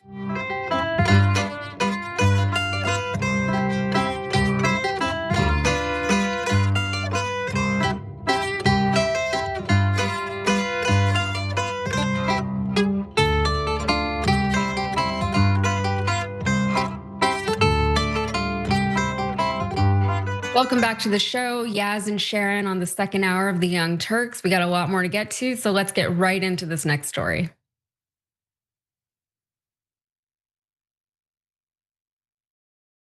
I need people to understand what the injuries looked like that we were seeing before the ceasefire. Now, beyond the acute injuries, we're looking at a generation left with lifelong disabilities. I visited a young woman a few days ago in ICU who we treated when she came through the emergency department. She'd been walking along with a friend when both her legs were blown off. She managed to survive her initial injuries, but when I visited her a couple of days ago, she was hooked up to dialysis because the muscle destruction from her injury was so extensive that it had started destroying her kidneys. All right, so that was an emergency physician from Doctors Without Borders. She was describing some of the devastation that she has witnessed that the IDF has unleashed in Lebanon. And the clip you just watched is from Tuesday's episode of Pod Save the World, which is hosted by Tommy Vitor and Ben Rhodes. So there has been a quote unquote ceasefire in Lebanon for some time right now, but take that with a grain of salt because the Israelis are still very much occupying parts of the south. The doctor who just spoke on Pod Save the World is describing events that took place before the ceasefire. So let's hear a little bit more of what she had to say in her testimony. I also recently visited a migrant woman who'd been a patient at a clinic for years. She was injured in one of the very first strikes in the south, and she's still in the hospital. She's bled into her brainstem and spine. She's paralyzed. Her home is destroyed, and the people who would have cared for her were killed in the same strike. We are also seeing an overwhelming number of people whose health needs were neglected during the war, either because they couldn't reach healthcare or their doctors were displaced, or hospitals had to shut their outpatient clinics to direct resources to trauma and emergency care. Yesterday, our clinic diagnosed a young pregnant woman with a baby who had died in utero. Imagine having a fully formed, wanted, and loved baby and having its heart stopped because the healthcare system had collapsed. And keep in mind, this is in Lebanon. This isn't even in Gaza anymore. This is just in a completely different country. And they're doing all these things. They're collapsing the infrastructure that exists there already. And we're having just a complete unnecessary loss of life over things that could have been prevented. These are babies that they're killing again. So you have to wonder, what is life actually like right now in Lebanon for the people who are there, who are fighting for their lives? Here's some more from the podcast. A bunch of Lebanese people used the ceasefire to return to their villages and just check out their homes. They found them destroyed, in many cases flattened to the ground by U.S. military-provided bulldozers. Last week, 40 Democrats voted to block the sale of military bulldozers to Israel because they're using for this kind of stuff. But unfortunately, that vote failed. One statistic I saw, Tommy, was that there was a ceasefire with Hezbollah in late 2024 that was reached. And the UN force in Lebanon reported 10,000 Israeli violations of that ceasefire. That doesn't seem good. Before this latest war started. Yeah, that's all. And we saw the same thing in Gaza. Israel's violated the ceasefire in Gaza hundreds, if not thousands of times. And so what they do is, what Trump wants is, again, Trump doesn't really care about the people in Lebanon or Gaza. He wants it to be a low enough level of violence that it's just kind of not leading the news. A low enough level of violence that it's not getting headlines in the news. It's just like what we were talking about in the last story. Like there's other bigger stories going on, so nobody's really going to pay attention over here, let alone report on it. So according to journalist Courtney Bono, who is reporting on the ground from Lebanon, this is from the Lebanese Ministry of Health. 2,491 people have been killed and 7,719 wounded in Israeli attacks since March 2nd. This toll, of course, includes men, women, and children. And Anna recently interviewed Bono about her work, so you can find that video on our channel. But Sharon, that is unbelievable to hear. But I don't want to say that we're sensitized to it by now, but I don't know what to do with any of that information that we just got. Well, it's horrific, and it's something that, you can't unvisualize, if you will. This is the kind of conduct that Donald Trump and other dictators, he loves a good dictator, have set us up to understand that this is going to be the status quo. And when there, again, is so much going on in the world, you have people like Netanyahu, other dictators who are accused of heinous things, who say nobody's looking. Now we can double down on our efforts. Now we can just do the quiet part out loud. Now we can just do whatever we want and harm whomever we want. And as long as they're more brown than they are, they can get away with it. And that's exactly what's going on here. There's a consortium of these dictators and their underlings who have taken over much of the world, while good people who aren't helpless, but are taken aback at the level of destruction and killing and harm in a way that it is hard to keep up. It's hard to give yourself a gut check and say, is this really going on again in another place too? And now how do we fight that? Yeah. The whole world came out in protest against what was happening in Gaza, and they were so unfazed by it that they just said, you know what, let's just keep going. Let's just do more of that. Let's just take over Lebanon while we're at it. And, they mentioned in that podcast clip that we showed you guys that they were talking about the ceasefire and the violations of the ceasefire. Israel has continually violated ceasefires in one way or another in Gaza, pertaining to Iran, even though technically they weren't involved in those ceasefire talks, and now in Lebanon as well. So the IDF is continuing to unleash horror in Lebanon despite the so-called ceasefire that exists right now. The latest disturbing incident is a murder of a journalist named Amal Khalil. Let's take a look.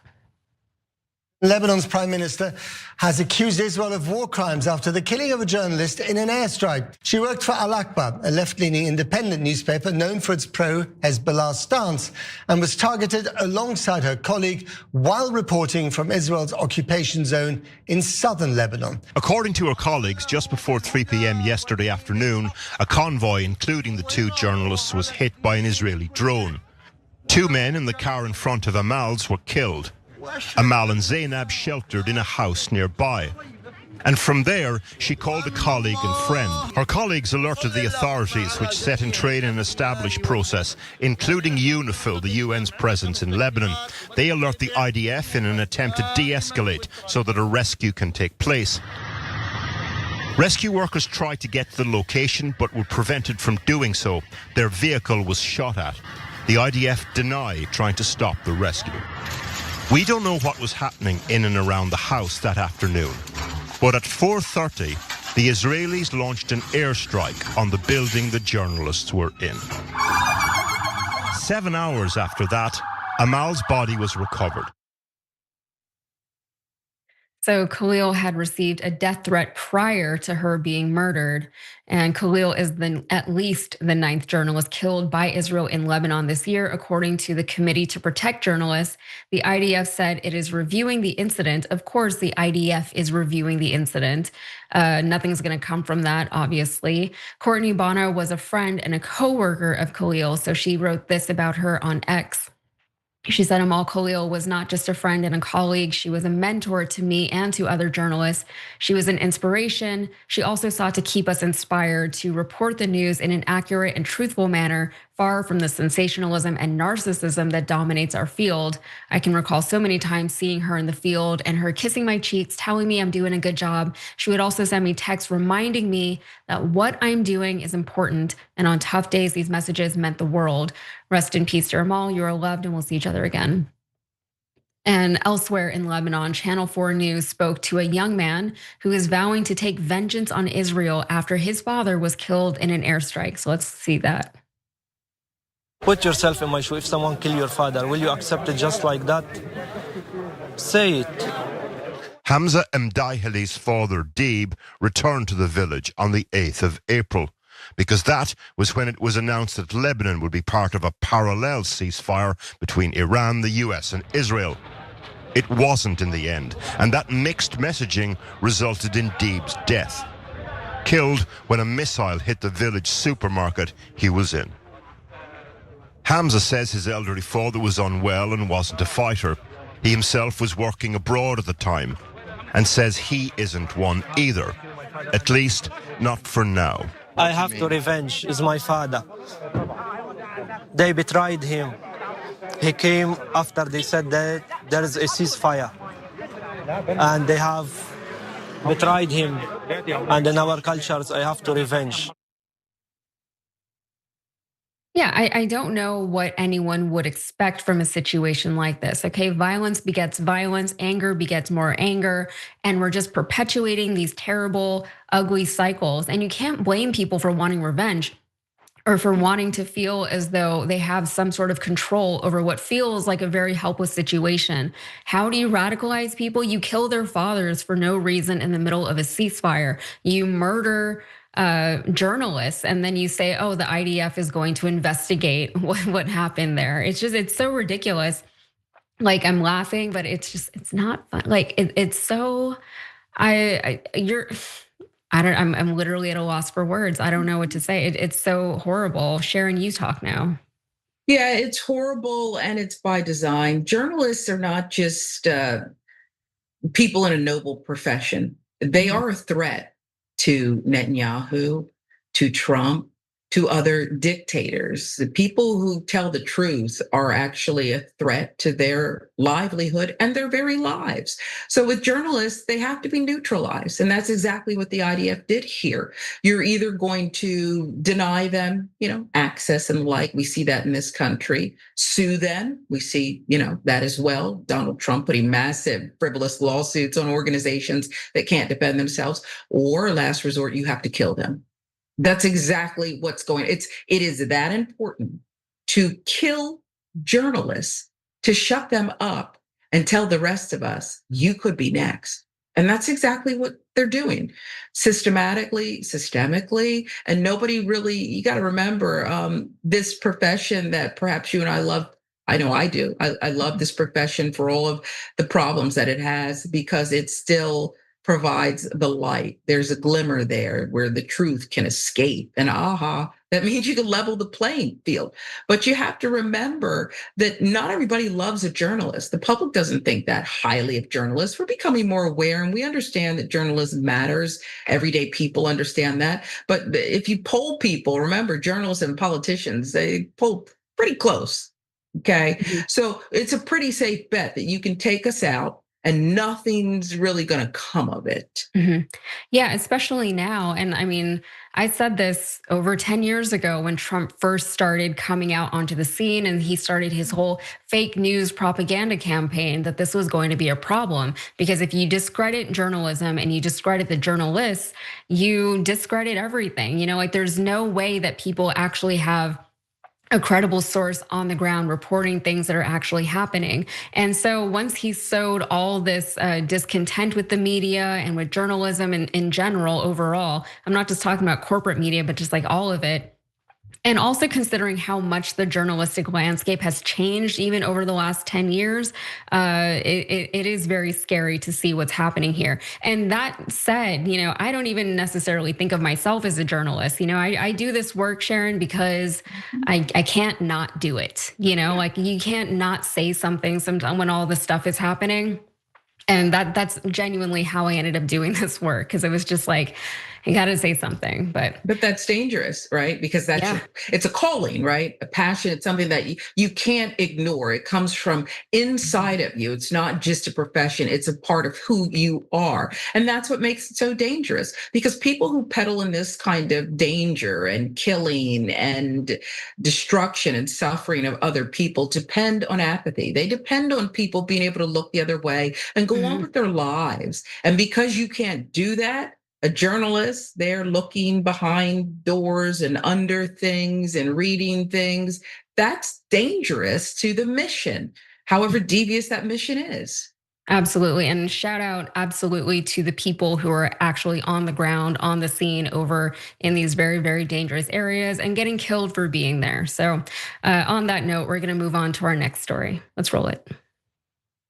Let's take a look at Trump's net approval rating on the economy. Look at where he is today. Way down there, minus 32 points on the net approval rating.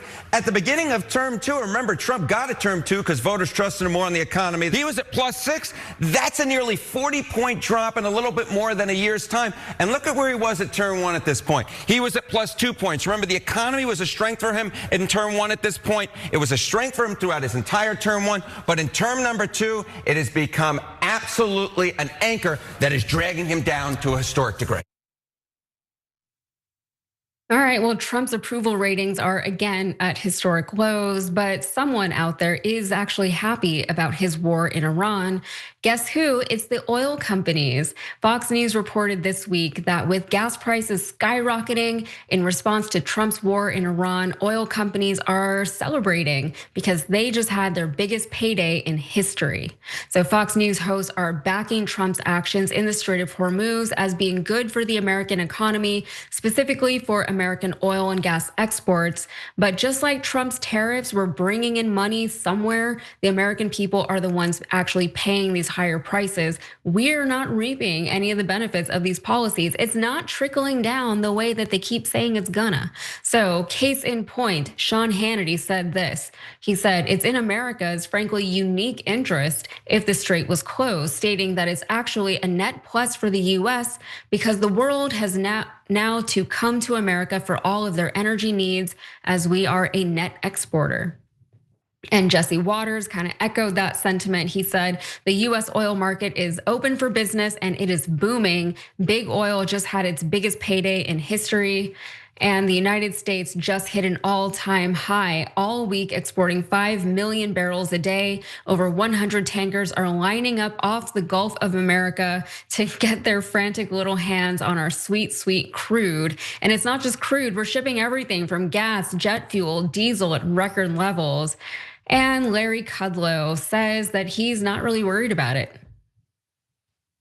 If you think this negative 32 points is bad, you ain't seen nothing yet. Because just take a look at independents. Oh my, Johnny B, oh my. Look at this, Trump's economic net approval rating among independents. Okay, so what is actually going on with everything? Why is Trump's approval rating on the economy so bad if the economy itself is actually doing well? Well, Moody's Analytics chief economist Mark Zandi said this in a social media post. He said the economic damage from the war with Iran is mounting. Just the surge in gasoline prices has cost Americans an estimated additional $21.3 billion since the start of the war over 6 weeks ago. And then Zandi said in another post, the financial pain caused by the war and its fallout on consumer spending and the economy is set to intensify. So Reuters reported that whatever perks Trump has bestowed upon the American people, no tax on tips and overtime pay, et cetera, the increased gas prices have just canceled them out. So at the end of the day, we're losing. And on top of that, the war is projected to cost the US $1 trillion or more, leading to a global recession. We're already facing that as a real threat, along with famine and in various parts of the world due to the lack of access to fertilizer, and all of that is about to come to a head very soon.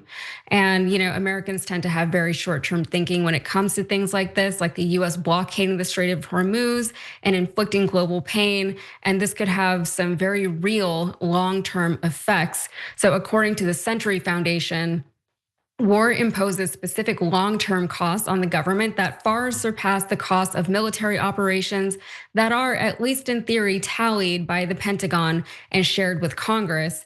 The Brown University Cost of War Project has produced the definitive estimates of the cost of the global war on terror, with a special focus on the conflicts in Iraq and Afghanistan, and has come up with a total bill of $8 trillion. Just over a quarter of that figure is money directly spent on military operations, but a bigger portion of the cost is the cost of long-term care for veterans. Sharon, we are losing so hard with this presidency. He told us we were gonna win so hard, and we're not seeing it. Are you surprised that his approval ratings are where they are? Yeah, I don't know why there would be anybody approving of them at this point. I don't know why, as low as they are, it stuns me that they're not, 0 point something. Because who could really approve of this guy? What has he gotten right? Okay, what has he gotten right? We can't drive because the gas prices are too high. We can't afford rent. We can't take care of ourselves when we're sick. We can't feed our children. Oh yeah, we're at war and soldiers are dying for this. He can't articulate why. He said it was over, but it's not over. It goes on and on and on. People serve this country because they love this country. And he once said he couldn't understand, why anyone would die for this. Under him, I agree. I can't understand why anyone could take an order from him, even with the insulation of having superiors between themselves and him. The guy is disgusting. And this whole thing is fraudulent. So yeah, I am stunned that 1 or 2 people is all that's left approving of the guy who even argues with the Pope. Yeah, and I do want to add also that with Trump's low approval rating, even his own voters have been turning on him. So a recent poll found that 73% of voters blame Trump for the rising cost of living. That's 73%. And it's a good thing that they're blaming Trump for this, because they're able to see directly. It's not just like economic fluctuations. It's a direct result of Trump and his administration and their policies. That is why everything is so much more expensive now than it used to be. That's why all of our money is going elsewhere, and we don't have a say in how and where we spend our money anymore. And of that 73%, by the way, that includes 57% of Republican voters. Also, for the first time since 2010, and this feels big to me, more Americans for the first time since 2010 believe that Democrats would handle the economy better than Republicans, which does not bode well for Republicans in the upcoming midterms. So, and we're also seeing a phenomenon across the country where people seem to be taking matters into their own hands, kind of like what we were talking about in the previous story. People feel helpless and they want a way to kind of take back some of the power that they feel they don't have access to anymore. So according to the US Warehouse Fire Tracker, we are currently up to 47 warehouse fires across the country, which is 2 more than since I checked yesterday. So, that's what's happening across the country. That's what we're dealing with, and they're celebrating. And on Fox News, they're trying to sell it to the American people, or at least to the Fox News audience, that this is actually a good thing. The economy is doing great. The oil and gas companies are celebrating, they're thriving, they're selling all their stuff as much as they can, and they're leaving out the fact that the affordability crisis is still very much a crisis, and it is a worsening crisis at that. So, all right, on that note, we're gonna take another break and be right back.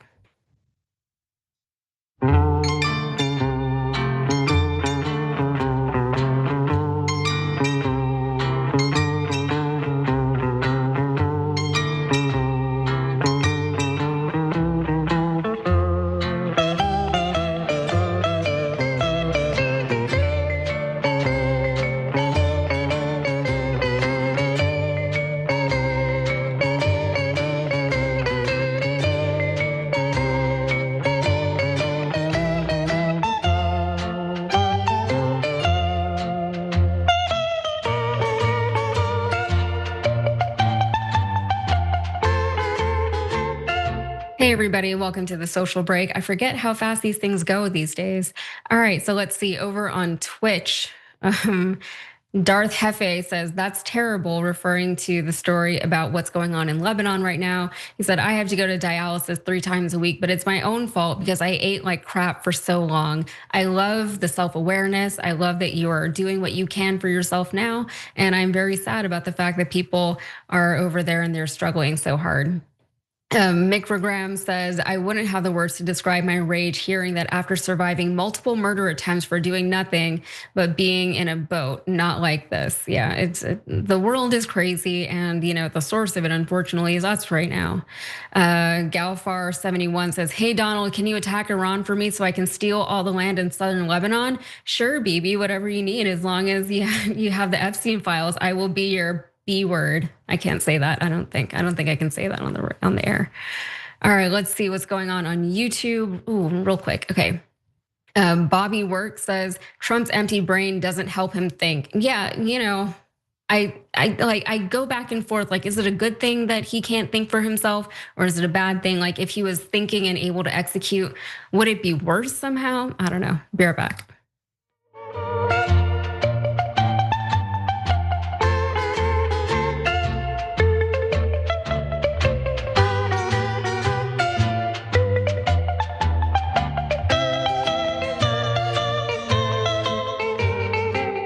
All right, Sharon, we got one more story for the second hour of the Young Turks. And then afterwards, you are going to be joining me in a bonus episode.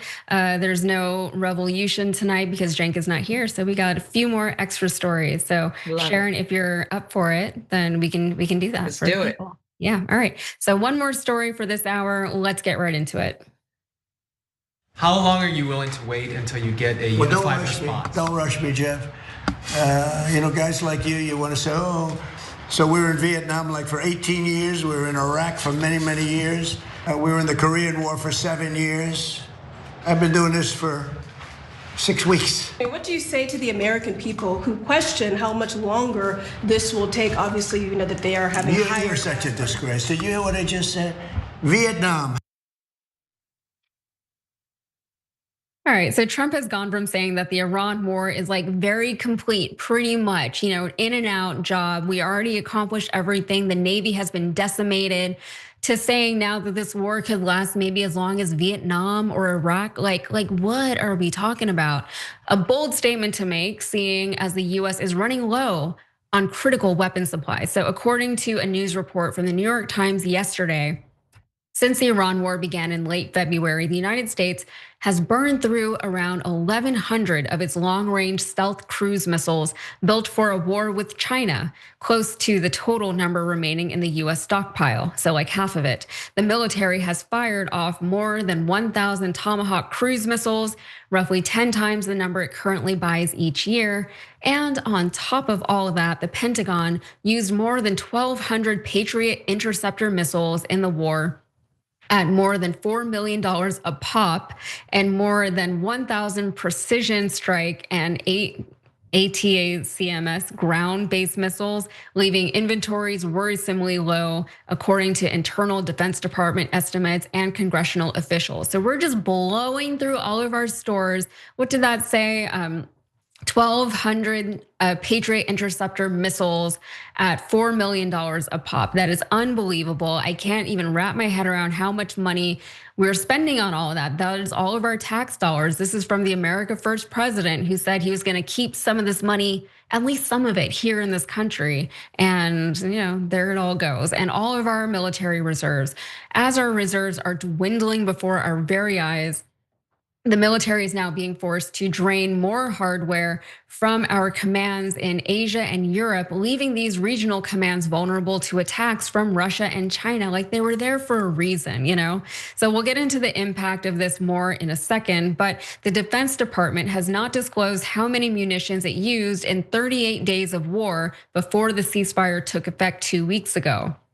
The Pentagon says it hit more than 13,000 targets, but officials say that figure masks the vast number of bombs and missiles it used because warplanes, attack planes, and artillery typically strike large targets multiple times.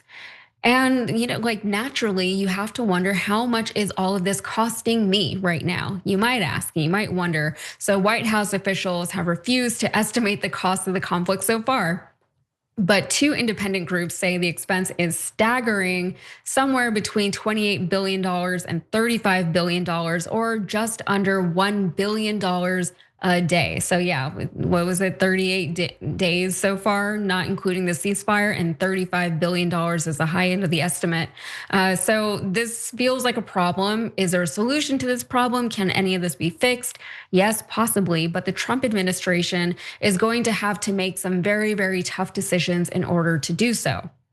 So in order to restore the US global stockpile to its previous size, the United States will have to make tough choices about where to maintain its military strength in the meantime. At current production rates, reconstituting what we have expended could take years. And that is from Senator Jack Reed of Rhode Island, and he's the top Democrat on the Armed Services Committee. And he said that this week. And the question is, so like we spent all this money that we had, $35 billion that we blew through in about a month. So how are we going to replenish that? Do we have the money for that? No, also no. So the Defense Department is now waiting for Congress to approve additional funding before it can pay weapons manufacturers to replenish the depleted American supply. In January, the administration announced that it had secured 7-year agreements with major defense contractors, including Lockheed Martin, to increase production capacity for defense systems like missile interceptors. And the agreement called for quadrupling the production of precision-guided munitions and THAAD missile interceptors. Defense manufacturers, for their part, agreed to fund factory expansions in exchange for secured long-term orders. But officials said that there had been no movement to actually begin the expanded production because the Pentagon was scrambling to find the funding. So like in a time when they would continue to be building and like start to replenish it, nothing is happening because there is no funding. Congress, isn't the government still partially shut down? Like, did I miss that?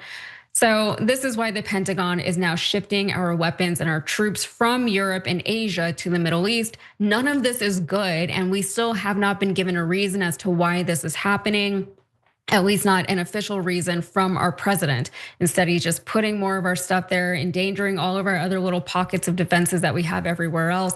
And he's kind of just like trashing all of American military strategy that has been being built at least for the last several decades. So over in Europe, the war has led to depletions in weapon systems critical for defending the eastern flank of NATO from Russian aggression, according to Pentagon information reviewed by the New York Times.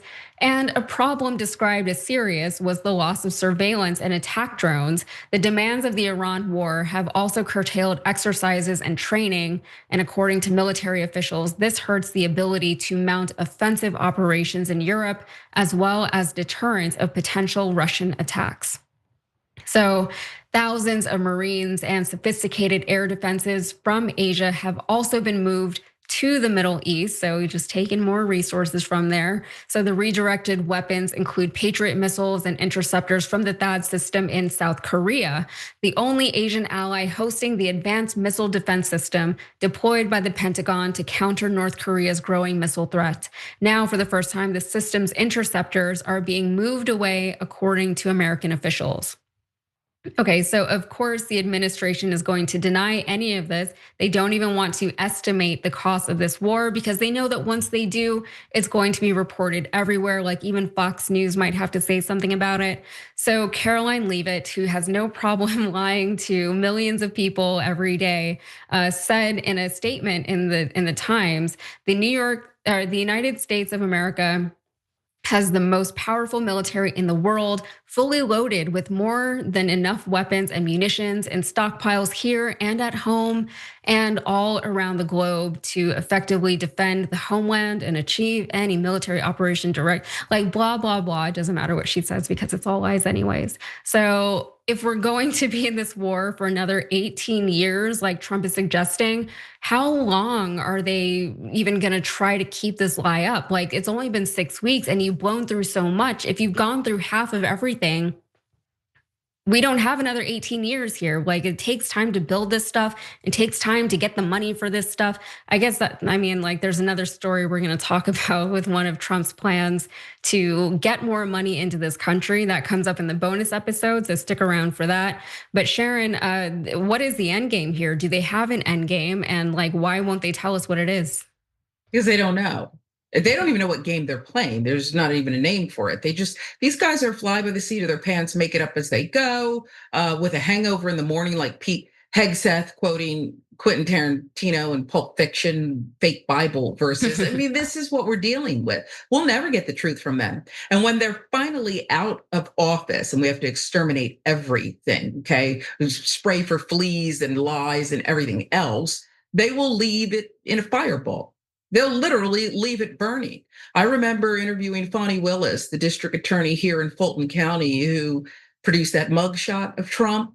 And when she first took over from a career prosecutor, her words were that you should have seen what I walked into in that office.